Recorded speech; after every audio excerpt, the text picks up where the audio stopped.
jangan tidak berkeadilan gitu, bahwa misalnya BUMN, BUMD itu tidak diperiksa, tetapi yang swasta saja yang diperiksa. Ini semuanya lah. Penutupan ini berlaku untuk satu perkantoran gitu ya, bukan di ruangan tertentu saja atau lantai-lantai tertentu saja gitu. Artinya kan biasanya kan satu gedung tuh ada beberapa perusahaan. Iya. Itu berarti ikut semua, Bu ya? Iya, Mas. Kemarin pergub yang terakhir itu kan memang seperti itu. Satu mal ditutup, Bu? Atau bagaimana, Bu? Iya, kalau menurut peraturannya adalah satu mal ditutup.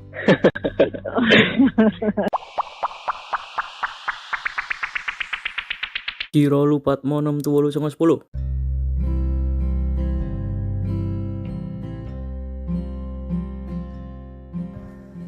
Halo, kembali lagi bersama saya Muhammad Khairul Anwar di dalam podcast bebas.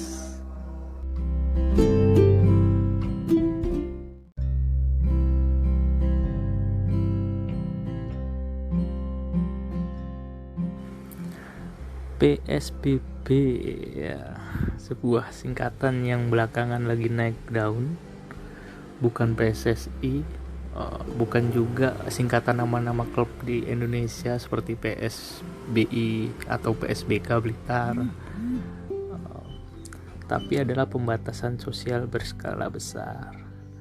Di Jakarta, PSBB berlaku lagi sejak 40 September 2020. Nah, sejak saat itu sudah 52 kantor yang ditutup sementara begitu oleh Pemprov DKI Jakarta. Ada yang karena karyawannya diketahui positif, ada juga yang karena melanggar protokol kesehatan. Nah, penutupan ini hanya sementara, dilakukan 3 hari kalau sesuai aturannya, 3 hari setelah diketahui ada orang yang positif, kemudian 3 hari setelahnya buka lagi. Totalnya sudah 52 dan kita akan ngobrolin ini nih dalam episode kali ini bersama Ketua Umum Kadin DKI Jakarta, Ibu Diana Dewi.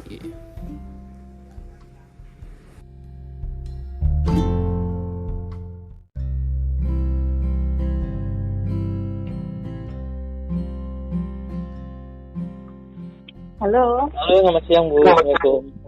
Iya Pak. Iya, Bu. Soal tadi, Bu, yang penutupan kantor.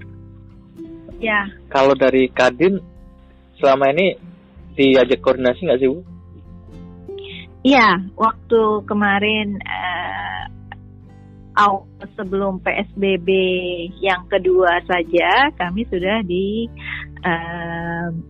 beritahukan bahwa ada pergub yang cukup berpengaruh terhadap kegiatan operasional kantor-kantor. Nah, setelah itu kan ada PSBB yang kedua ini. Saya memang dari Kadin justru mempertanyakan itu awalnya, bahwa kan tren kenaikan yang terkena itu semakin meningkat. Bagaimana preventif dari pemerintah? Memang kami pertanyakan itu. Nah, sebenarnya kita mempertanyakan adalah disiplin dari yang sudah diterapkan itu, kenapa lemah sekali penegakannya begitu ya? Iya, penegakannya. Iya, kita memang mempertanyakan itu. Nah, tetapi dengan adanya sekarang ada kemarin kan ada baru 23, sekarang sudah 50 lebih ya. Nah, kita berharap paling tidak dilihat dari sektor bisnisnya apa. Pasti punya alasan ya. Kemudian jangan tidak berkeadilan gitu, bahwa misalnya BUMN, BUMD itu tidak diperiksa, tetapi yang swasta saja yang diperiksa. Ini semuanya lah, itu kita mempertanyakan itu. Kemudian juga harus ada toleransinya sedikit, walaupun mungkin memang berupa teguran gitu. Nah, kalau memang sudah membandel sekali, baru kita minta untuk ditutup kalau itu menyangkut kepada kedisiplinan. Tetapi kalau memang karena ada yang terjangkit, ya kita memang harus ikutin protokol kesehatan yang sudah ditetapkan, bahwa 3 hari perusahaan itu harus tutup. Nah, itu seperti itu, Mas. Bu, kalau selama ini memangnya ini Bu, terjadi ketidakadilan itu Bu, kayak kalau misalnya BUMN tidak diperiksa begitu. Ya, seperti yang kemarin kan, seperti Sekda misalkan. Sekda kan meninggal, ya kan, sampai seperti itu. Nah, sebelumnya kan kita tidak tahu, pada waktu itu sepertinya tidak ditutup kan, gedung G kan.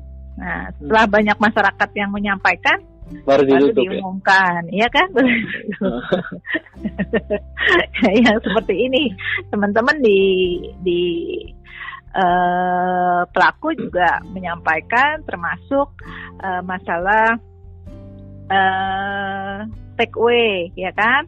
Banyak ternyata warteg-warteg itu masih memperbolehkan orang makan di dalam. Nah, itu juga akhirnya teman-teman yang usaha di kuliner, dia juga, loh kok yang lain boleh misalnya. Nah, itu kemarin terjadi sampai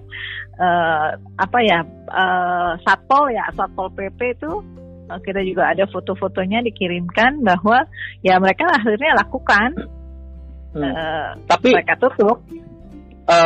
Kalau di sisi lain, dampak penutupan ini terhadap operasional bisnis sendiri sejauh apa Bu di setiap sektor gitu misalnya? Kalau di Jakarta sendiri kan khususnya lebih kepada jasa dan perdagangan ya Mas. Memang pada saat PSBB pertama juga dengan PSBB transisi dan PSBB yang kedua ini, karena memang bisnisnya adalah perdagangan dan jasa, ya penurunan tetap pada posisi memang sudah tersisa tinggal 40%, itu ya stuck di posisi itu memang gitu, karena memang perdagangan dan jasa gitu, jadi masih bisa lah berlaku seperti kemarin gitu ya. Tapi kondisinya masih tetap aja kita kurang lah 60% omset kita semuanya itu Mas. Tapi kalau misalnya ini kan penutupan ini berlaku untuk satu perkantoran gitu ya, bukan di ruangan tertentu saja atau lantai-lantai tertentu saja gitu. Artinya kan biasanya kan satu gedung tuh ada beberapa perusahaan. Iya. Itu berarti ikut semua Bu ya? Iya Mas. Kemarin pergub yang terakhir itu kan memang seperti itu. Cuman ya sebenarnya dari dinas terkait sudah menyampaikan juga ke Kadin bahwa Ibu, seandainya ada hal-hal yang sifatnya kita pengecualian, nanti bicarakan saja gitu. Jadi intinya sih sebenarnya masih bisa kalau misalnya bukan dia terkena ya klaster yang kantor yang terkena gitu. Cuma memang pergubnya menyarankan gitu karena sampai 1.300 lebih Mas. Cuma yang kita harapkan per hari kan, per hari yang positif. Ya kita hanya berharap bahwa maksudnya adalah kalau perusahaan itu karena tidak melakukan protokol kesehatan, nggak langsung ditutup gitu. Apalagi pencabutan izin sampai begitu kan, itu aja yang kita tidak harapkan. Tapi kalau memang mereka melakukan penindakan yang lebih tegas, buat kami nggak apa-apa Mas. Kami memang menyarankan seperti itu. Artinya dengan sistem yang 3 hari tutup kemudian buka lagi, kemudian kalau nanti ada ditemukan positif lagi, tutup lagi 3 hari, itu cukup proporsional Bu kalau menurut Kadin? Kalau untuk penindakan kita anggap bahwa itu adalah penindakan yang baik. Cuma untuk sistemnya merugikan. Karena apa? Kalau 3 hari pada perusahaan A, kemudian buka seperti yang Mas sampaikan, kemudian besok ternyata perusahaan B dalam satu gedung, kan akhirnya tutup semua terus kan. Nah ini yang kalau menurut saya ya bukan satu gedung lah, tapi satu kantor itu saja harusnya seperti itu. Oke, betul. Cuman ya tadi yang saya sampaikan dari dinas terkait di Pemprov sudah sebelumnya menyampaikan ke saya bahwa kita boleh Bu nanti ada masukan yang seperti itu. Jadi sebenarnya Mas, kalau memang demikian itu masih bisa ada pelonggaran kok. Karena dari dinasnya sendiri sudah menyampaikan ke saya seperti itu. Cuman pelonggarannya itu kayak gimana Bu? Ya itu tadi, kalau misalnya satu gedung, perusahaannya ada 5, ya yang satu hanya perusahaan yang satu saja yang terkena, yang lainnya realisasinya seperti itu ya, yang diimplementasikan. Kalau di mall seperti apa Bu? Kalau di mall itu, nah ini yang mall yang masih sekarang ini teman-teman masih menjerit ya dengan adanya karyawan yang 50% itu. Mereka nganggapnya bahwa kalau dia punya 2 lantai tokonya, nah terus yang boleh masuk hanya 25% dari total seluruh karyawan loh Mas. Betul. Nah ini yang mereka masih berat, memang nggak mungkin katanya. Ya, itu yang terjadi Mas di mall. Kemudian yang terlaksana sekarang bagaimana Bu? Tetap diisi 50% atau? Ya, karena atau akhirnya memilih tutup sama sekali? Mereka itu berasumsi tadinya 50%. Nah, kemudian 25% tetapi tidak dihitung dari seluruhnya, tapi dari pada saat hari itu sip-sipkan kan begitu kan. Betul. Nah, ini yang mereka maunya gitu. Jadi jangan 25% udah dibikin 2 sip, kemudian misalkan lantainya dia harus mencakup 2 lantai. Nah, ini yang mereka tidak mau dihitung 25% dari seluruh karyawan, diasumsikan gitu. Sedangkan di mall itu kan luasannya kan besar, sehingga antara satu dengan yang lain juga mereka masih bisa jaga jarak. Ini yang mereka kasih masukan, tapi sepertinya diakomodir juga tuh oleh dinas terkait. Karena kemarin kita sempat discuss walaupun melalui grup aja ya, WA grup gitu Mas. Kalau di mall ini, kalau misalnya tadi terjadi kasus satu positif misalnya, itu juga satu mall ditutup atau bagaimana Bu? Iya, kalau menurut peraturannya adalah satu mall ditutup. Yang terjadi sudah pernah? Ya, belum, karena kan sebenarnya melakukan itu kan harusnya ada rapid testnya memang dari pemerintah, baru pemerintah mengatakan bahwa oh ya ini terkena semua. Seperti contohnya di pabrik-pabrik ya Mas, di pabrik-pabrik itu yang melakukan adalah pemerintah loh. Kalau di kantor-kantor ya? Nah di kantor-kantor belum mereka belum melakukan kayaknya ya. Oh yang sejauh ini baru di pabrik-pabrik ya? Iya, yang di pabrik yang di Bekasi itu kan ya, yang di Cikarang, di DKI Bu, yang di DKI. Oh iya, maksud saya gitu. Nah kalau yang di DKI yang untuk pabrik-pabrik mereka kayaknya nggak lakukan ya.